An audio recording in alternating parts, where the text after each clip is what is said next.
Muy buenas noches. La conversación que vamos a mantener esta noche con don Jordi Pujol, presidente de Cataluña, ha estado sometida a los azares de la meteorología, a los azares de las nieblas. Estaba previsto que se hubiera celebrado en Madrid, pero ha tenido que celebrarse por esos azares de las nieblas en Barcelona. Es una entrevista, una conversación mantenida a las 4:30 de la tarde en los estudios de Antena 3 en Barcelona. Con nosotros está don Jordi Pujol, presidente de la Generalitat. Buenas noches para nuestros espectadores, don Jordi Pujol. Sí, bien, sí. Yo ciertamente hoy tenía que ir a Madrid para esta entrevista. Y luego también por algunos otros compromisos, incluso pues me va bien que usted haya hecho relación a ello porque me permite, en fin, a través de un medio de comunicación de tanto alcance como es la televisión, excusarme con todas las personas a las cuales yo no he atendido como hubiera debido hacer, ¿no? Seguramente desde mediodía tenía una comida en el siglo XXI, no he podido ir. Lo aprovecho para presentar mis excusas, aunque realmente la causa era algo que escapaba a mi control, ¿no? Para nosotros es un placer estar en nuestra casa de Barcelona y que esté usted con nosotros.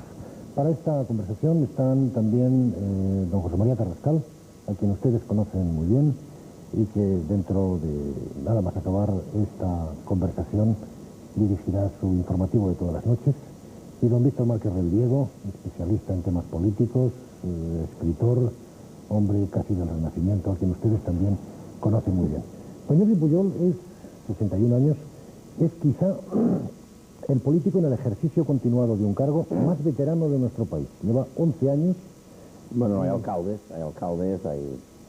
seguramente hay bastantes alcaldes, algunos de ellos de ciudades importantes que deben llevar, pues, más que yo, porque las elecciones municipales fueron en el 79. Pero en fin, situados a nivel de gobierno central y gobiernos autonómicos, me parece que soy el más antiguo. Y le sigue solo don Felipe González, que como usted fue elegido secretario líder de su partido el año 74. Hace ya... 74, sí. Pasa es que el PSOE llevaba muchos años, que muchos años existía y en cambio Convergencia se fundó en 74. O sea que estamos ante un político con semi, un político con experiencia y digamos un político de largo recorrido. Y sin más preámbulos, don José María Carrascal, ¿podría usted empezar a introducir esta conversación? Yo voy a ir directo al grano, lo que pienso que mucha gente está esperando oír aquí en Cataluña y en toda España, porque Cataluña es muy importante para España. Señor presidente, ¿va usted a convocar, ustedes, mejor dicho, las elecciones antes o después que el PSOE, que don Felipe González? No sé, pero previsiblemente antes, claro, porque nosotros tenemos que convocarlas dentro de poco. Realmente no tenemos decidido exactamente el día en que van a tener lugar las elecciones, pero va a ser pronto. En cambio, a nivel general español, las elecciones debieran ser en el 93 y sorprendo que sean en el 92. Dudo mucho que sean ahora en primavera, ¿no? Dudo yo, en fin, hay quien dice que sí. En todo caso, yo estoy seguro que efectivamente las elecciones en Cataluña van a ser antes que las elecciones a nivel general español. ¿Y podría Una ser coincidencia desvirtuaría el proceso electoral autonómico? Bueno, ¿no? sí, esto sí que cada elección tiene realmente su carácter muy propio, ¿no? Muy propio. La prueba es que en algunos sitios, concretamente en Cataluña, los resultados no son siempre parejos, ¿no? O sea que son bastante distintos de una elección a otra. Porque la gente vota otra cosa y con otra mentalidad y con otro objetivo y exigiendo a los posibles diputados, a los posibles cargos políticos, alcaldes, pues unas determinadas características que no se exigen pues, en otras elecciones, ¿no? O sea que realmente desvirtuaría, eso sí. ¿Y no ha habido la posibilidad de llegar, digamos, a un pacto entre caballeros para que eso no ocurriera? Porque No, francamente, porque es que además esta es una eventualidad que yo francamente no he contemplado, ¿no? Que esto pudiera suceder. Primero porque no pienso, no veo sinceramente por qué Felipe González tiene que convocar elecciones en marzo, en abril, ¿no? Y no veo por qué, francamente, no entra dentro de mis cálculos. A lo mejor me sorprende y las convoca, pero en principio no entra dentro de mis cálculos. Señor presidente, una pregunta casi mucho más personal. ¿No ha sentido usted nunca la tentación de gobernar en Madrid? A muchos políticos catalanes, de antes, de ahora. Sí, además y usted, en cambio, me da la impresión de que nunca, al menos no la ha manifestado. Sí. Bueno, yo siempre he dicho que era una eventualidad que no descartaba. Francamente, no pienso que se me presente esta oportunidad o esta posibilidad, tal como están planteadas las cosas y como yo mismo las he llevado. O sea que no culpo de esto a nadie, no en absoluto. Realmente he centrado mi objetivo político en Cataluña. En una Cataluña, por otra parte, presente en el conjunto de España y activa, y yo creo que yo quisiera que además positivamente activa, ¿no? Pero concretamente, desde mi punto de personal, yo me he centrado en la acción en Cataluña y en todo caso desde Cataluña, a los efectos del resto de España. Por lo tanto, es lógico que yo haya desarrollado mi vida política aquí, ¿no? Ahora, de todas formas, a pesar de esto, yo nunca había descartado esta posibilidad si, bueno, las circunstancias, en fin, algún motivo especial, me hubiera conducido a tener que estar presente en la política en Madrid, ¿no? Por así decirlo, es decir, a nivel de todo el Estado. Pero en esta circunstancia tampoco no se ha producido, ni yo la he buscado, ¿no? Sin embargo, yo, como, digamos, si puede, como político español, por así decirlo, mira, como político catalán, bueno, pienso que hemos hecho aportaciones muy importantes, que mi partido, Cataluña, por supuesto, y el gobierno de la Generalitat, y mi partido, y si me permite expresarme con un poco de inmodestia, y yo mismo, hemos hecho aportaciones muy importantes, pienso yo, al desarrollo y al progreso de España. O sea, que en ese sentido nos sentimos, y me siento yo, bastante justificado, a pesar de que nunca haya tenido una acción política directa, in situ, en Madrid. Si los 80 han sido de gobiernos monocolores y casi prácticamente siempre de mayoría absoluta, los 90 pueden ser de gobiernos de más partidos y en los cuales ustedes tendrían que jugar un papel importante. Pero en primer lugar no es seguro que tengan que ser de más partidos. En fin, nosotros a las elecciones del año que viene vamos con la intención y con la voluntad y con el objetivo claro, ¿no?, de conseguir la mayoría absoluta, lo cual no quiere decir que la consigamos. Yo confío que sí. Yo confío que sí, sobre todo si la gente que tiene que votarnos no se confía. Me permite usted ese pequeño juego de palabras. Pero no veo por qué no podamos conseguir también la mayoría absoluta, ¿no? Pero nos referíamos más bien al gobierno nacional, general. Bueno, el gobierno español, el Partido Socialista concretamente, también puede conseguirla, atención, también puede conseguirla. Pero en fin, no lo sé, yo ya no sabría decir. Evidentemente todo el mundo dice y parece, y las encuestas dan a entender que no tendría mayoría absoluta, ¿no?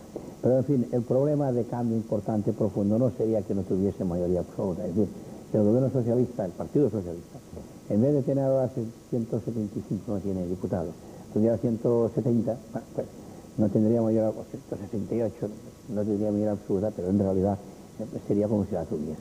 Sería gobierno color, o podría serlo si quisiera, podría, a lo mejor por comodidad o por lo que fuera, le interesaría pues incorporar a alguien, es posible, pero en realidad podría hacerlo, sobre todo si, atención, si el partido respondiese bien, y si el partido empezara a resquebrajarse como sucedió con UCD, ese es otro tema, pero si no, podría seguramente gobernar solo.